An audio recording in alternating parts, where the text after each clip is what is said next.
this be a situation? Like, is this tougher for vets or for young guys? This scenario where you got 2 games left, there's no postseason. There's still let's not mince words. There's a cloud of disappointment. Of course, there's always a cloud of disappointment, but we're gonna smile and have a smile on our face, a song in our heart, and fight through it. Right? That's the only way. And it may, in my eyes, it could be.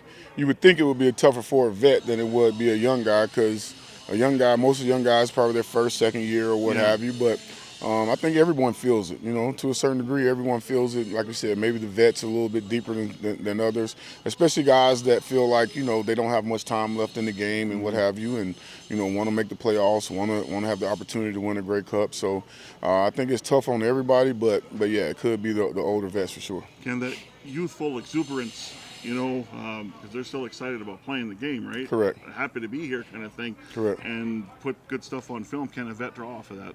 No question. And you just draw up the fact that as the game gets closer, you better be prepared. You better be prepared to go out and fight, because at the end of the day, you'll get punched in the mouth if you're not prepared, right? And it's a physical game, and I don't want guys going out there, half doing things and mess around and get hurt, right? So we definitely want to finish the season on a high note and healthy as well. As the game gets closer, are you starting to sense a little more excitement? Oh, no question. Like, there's a little more excitement out there today, and that's what I told him. Thanks for bringing the energy. Like, felt today was a little bit better than yesterday. I know I feel a little bit better than yesterday, and it is what it is where we are right now. But we still want to finish the season on a high note. Cordell Jackson, from week 1 to now, what type of player is he? He's playing like a vet, right? He's a smart kid.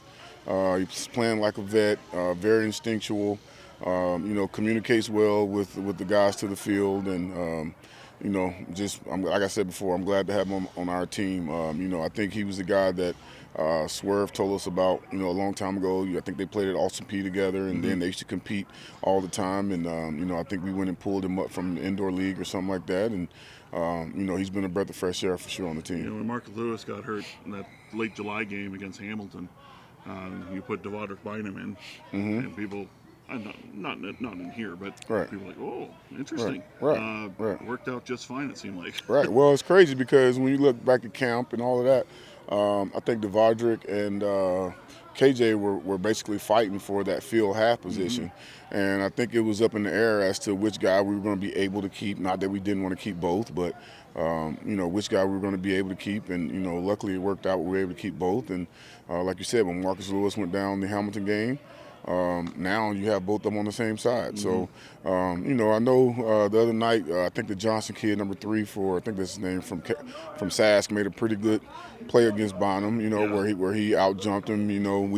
We out-jumped one of their DBs. They one-upped us and out-jumped Bonham. But, that's going to happen sometimes when you're of shorter stature. But I think if he had timed it up a little bit better, he would have made the play on it. But, proud of both of those guys and ecstatic the way they play. You see the leadership from Moncrief and Purefoy. I mean, you cannot not hear Lou.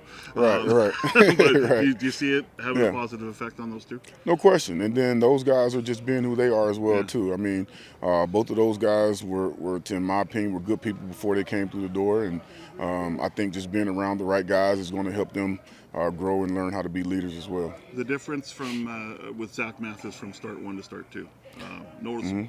And very noticeable. I mean, I went and watched the TV copy of the game last night, and like you guys were saying, 7 targets, 6 catches, and and they were big catches. I mean, we were getting cover 0 on a couple of those where he was able to catch, turn up his shadow, doing a good job of getting first downs for us.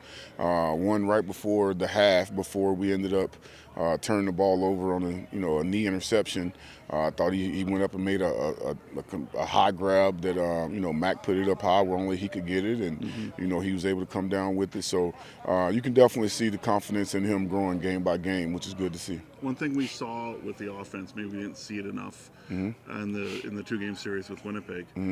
and might be the challenge for the two quarterbacks or three quarterbacks this weekend. You played fast. You played Yes. fast in the pass game. Yes. Oh, yeah, we played fast in the pass game, and that was good. I mean, at the end of the day, we try our best not to make our quarterbacks be a quarterback on first down, because at the end of the day, you end up in second and long situations and what have you.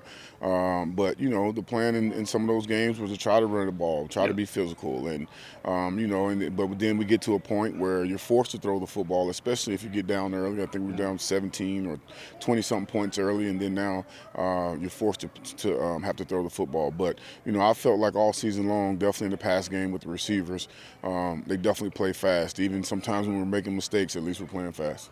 All right. Yes, sir. Thank you. Yes, Appreciate sir. it. All right.